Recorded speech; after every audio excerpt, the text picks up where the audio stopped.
After 11 days of Israeli bombardment in Gaza and a ceasefire last Friday, 248 Palestinians at least are dead, including 66 children.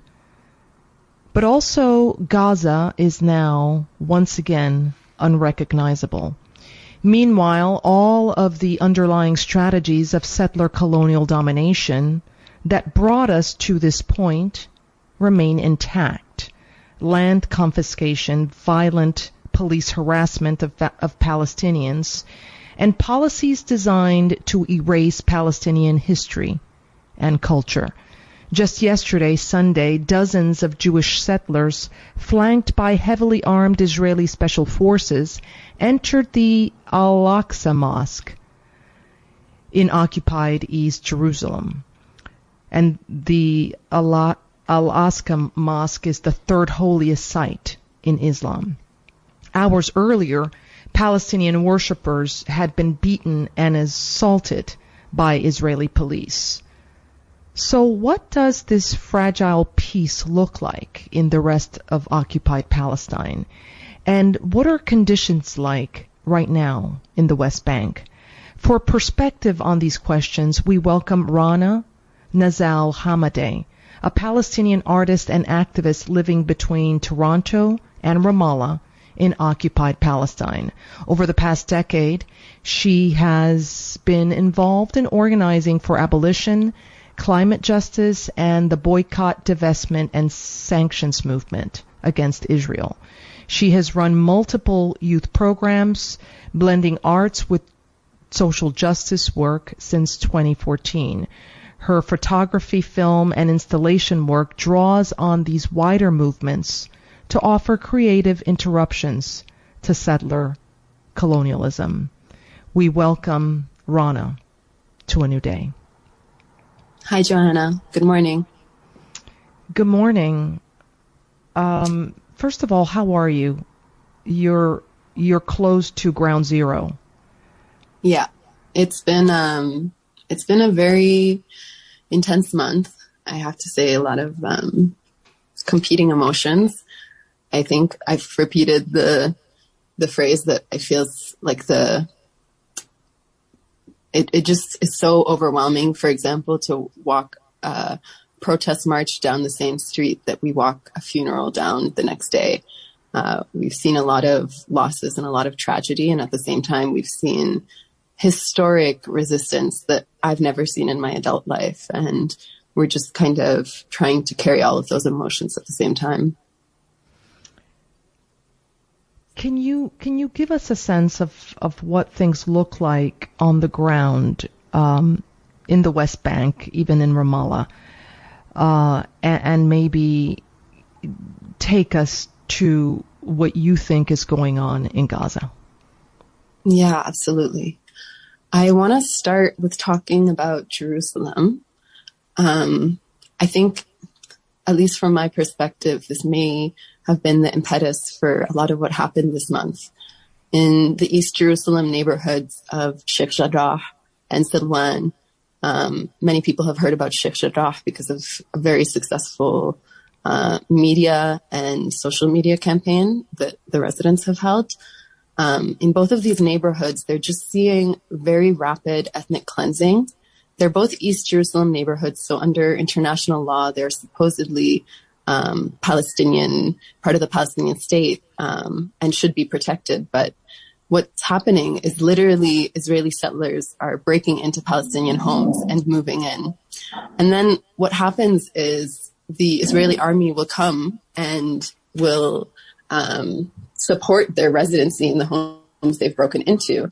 And the Israeli courts will also uphold their residency and order the Palestinians to either pay rent to the settlers who've broken in or to leave. And so all of those families who've refused to pay rent, of course, are facing forced expulsion. And this case, I mean, it's been happening for a few decades, actually. The last big expulsion of families was in 2008. But it's a story that Palestinians across Palestine really resonate with because almost all of us have lived it.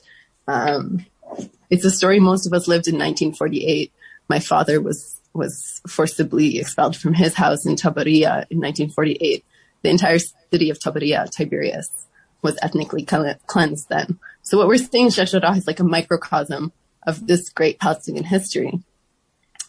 At the same time, earlier this month, we saw Israeli settler mobs start to, escalate.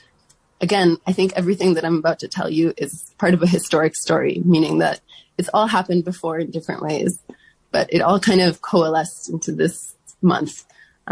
We saw thousands of Israelis marching through the streets, chanting death to Arabs and vowing to kill Palestinians on sight. There was settler organizations that put out calls saying, if you pass a Palestinian on the street, you should knife them. Palestinians were having their homes marked. Palestinian citizens of Israel were having their homes marked as this is an Arab home to be attacked later. Cars were being stopped by mobs, kind of mimicking the official system of military checkpoints, just being done kind of spontaneously by random Jewish Israeli citizens. And just a few nights ago, we saw a Palestinian worker here in the West Bank who was stabbed by a group of Jewish Israeli settlers in his city. What needs to be known about settler attacks is that they happen with impunity. A lot of the time in the West Bank, people have stopped reporting them because it's almost never that a report leads to anything, a charge, and definitely not an indictment. So with this impunity, it just creates a new level of violence.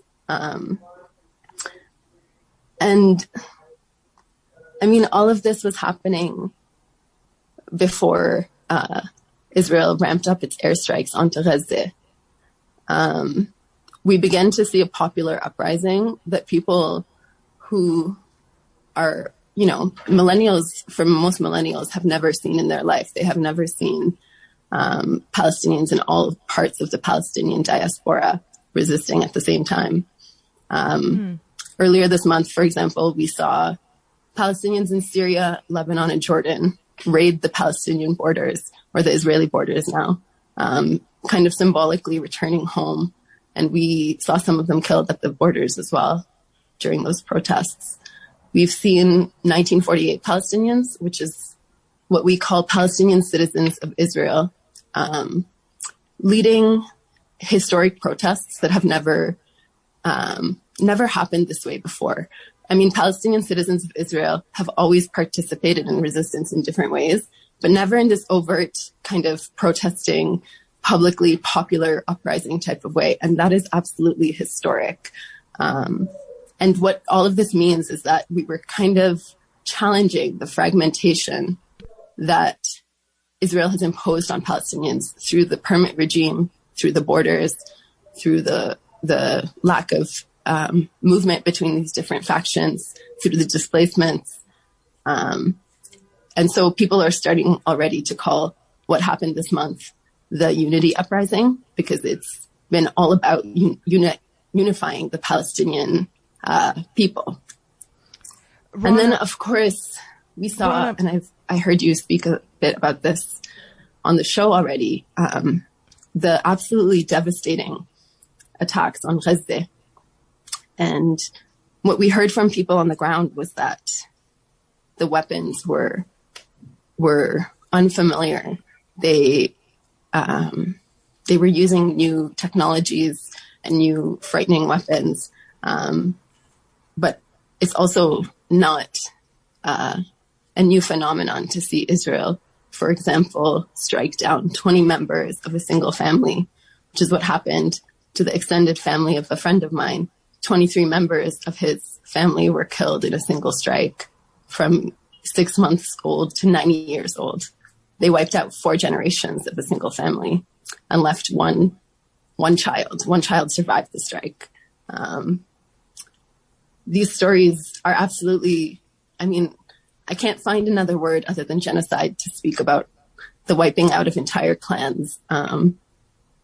But I have to say, the news of the ceasefire here was met with a lot of celebration.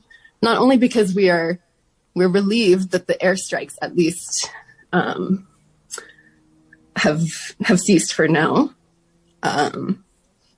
because of the horror that they presented to our kin in Gaza, but also because we know that ceasefire only came about because of the popular struggle of Palestinians across the Palestinian historic Palestine, the refugee camps, as well as all of the amazing actions that happened around the world. I think that we genuinely forced Israel to acknowledge and to move towards that ceasefire. And then at the same time, that ceasefire does not mean an end to violence. It means a return to the status quo, which is one of violence. Rana, I think I'll leave it there for now. Can you hear me? Yeah. Okie doke. So thank you so much for that perspective that we so needed.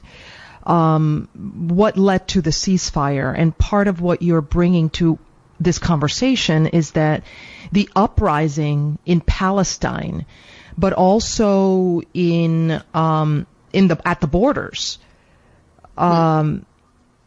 really pressured the Israeli state to seize its campaign of terror in Gaza. Before we talk more about this uprising and its new features, I want us to stay for a moment on the attacks by settlers who are often armed. They're not just carrying knives, but they're allowed to carry weapons. And I just want to mention something that is rarely mentioned, which is that the settler colonial project has fascist features, right? One of the linchpins of fascism is the deployment of citizen soldiers by an emerging state who are necessary. Citizens are necessary to protect the boundaries of the settler colonial state. And this is an issue that's rarely mentioned in conversations about Israel.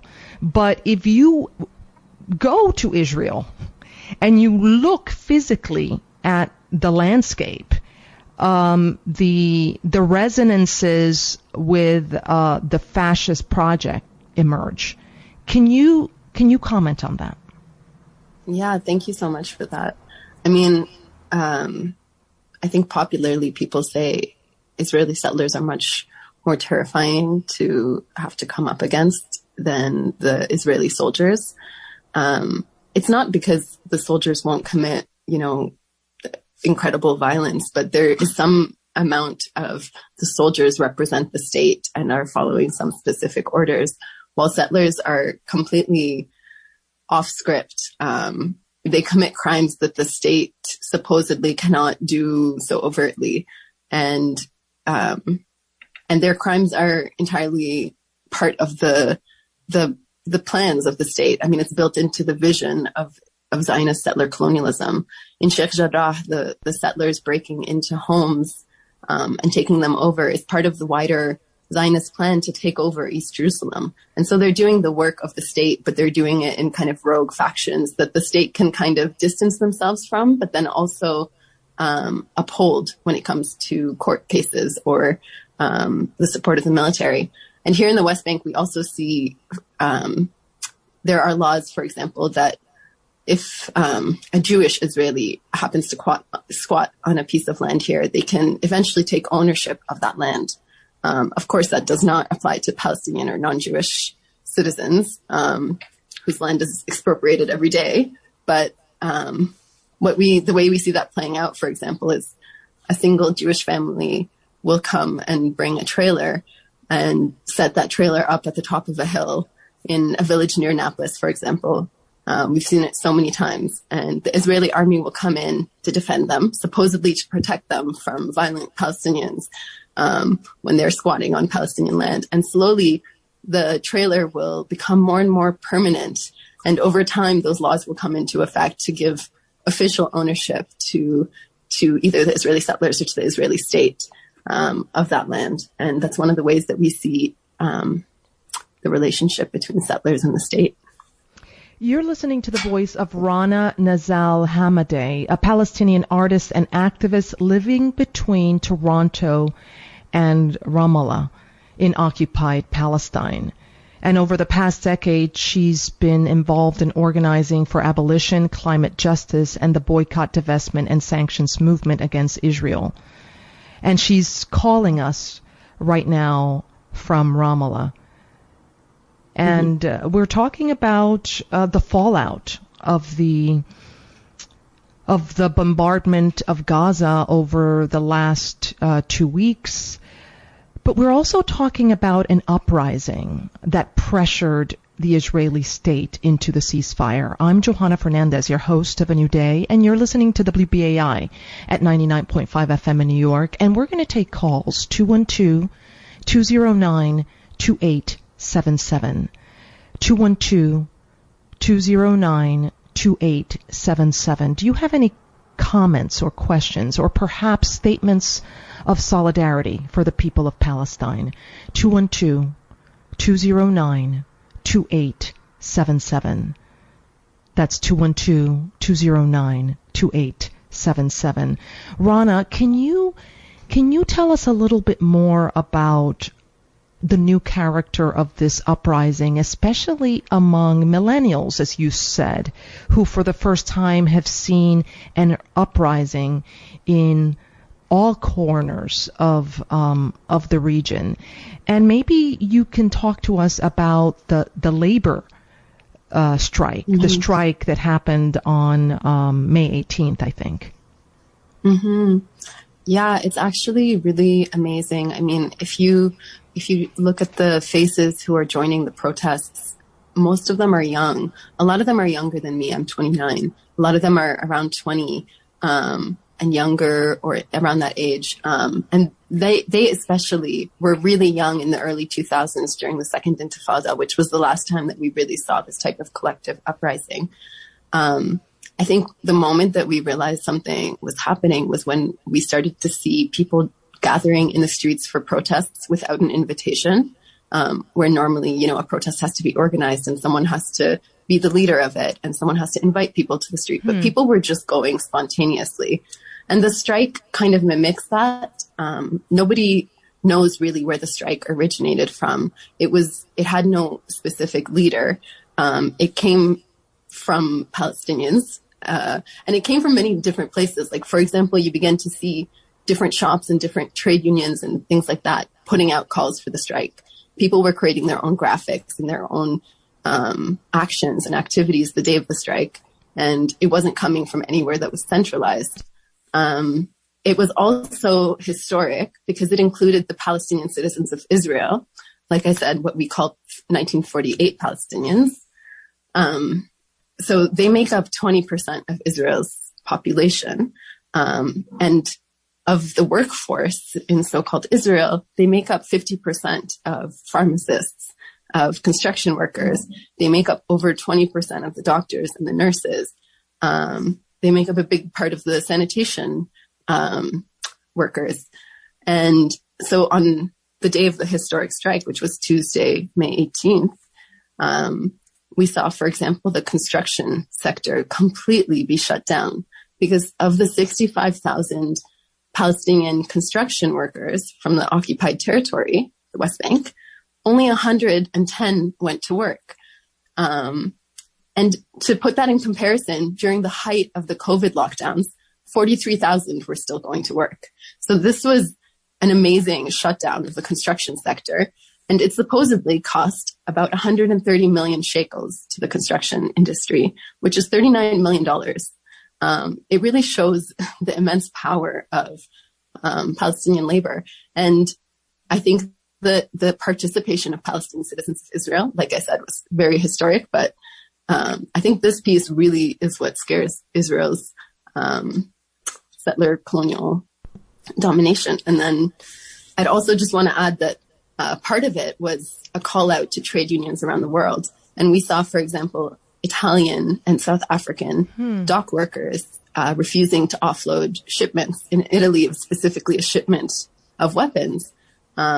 We saw dock workers in Oakland, California promised to do the same, although the ship was rerouted. And we saw in Britain that some activists occupied the rooftop of an Israeli-owned weapons facility, and the fire brigade that was called refused to take them down and said that their union stand in solidarity with the Palestinian right to protest. And so as a result of all of this, I think 2 days ago, trade unions in Palestine also put out a call to trade unions around the world to join us in a kind of ongoing solidarity, including, for example, the divestment of their pension funds from firms that are complicit in Israeli occupation. So this really adds new dimension to the BDS movement. This involvement of labor both domestically and internationally, not just in a boycott, but in direct action. I think right here in New Jersey, dockers refused to accept the shipment from Israel. Can you repeat? We have a caller, but can you repeat once again the statistics of workers and their percentage of the labor force in 48? Yeah, so Palestinian workers make up 20% of the Israeli population. Palestinians make up 50% of pharmacists and of construction workers, and over 20% of doctors and nurses. And I'm not sure about the statistic, but also a great portion of the sanitation sector. And yeah. In 48? In 48. Yeah. Wow. Yeah. And I just want to quote from Theodore Herzl's writings, the founder of Zionism. He wrote in his diary on June 12, 1895, quote, "We shall try to transfer the poorer section of the Palestinian population," although of course he doesn't say Palestinian, "across the border without raising noise, by giving them employment in the transit countries. But in our own country, we shall deny them all work." We're going to take a call. Caller, you're on the line. Tell us your name and where you're calling from. Hello. Good morning. This is Shireen. I'm from New Jersey. Good morning, Shireen. Welcome to A New Day. Actually, I'm a Palestinian from a small village called Kufr Ra'i, 20 minutes from Jenin. And I've been living in the United States for 31 years. And thank you very much for your program. Thank you very much. As a Palestinian, I'm so glad finally American people can hear our voice. Thanks for your guest.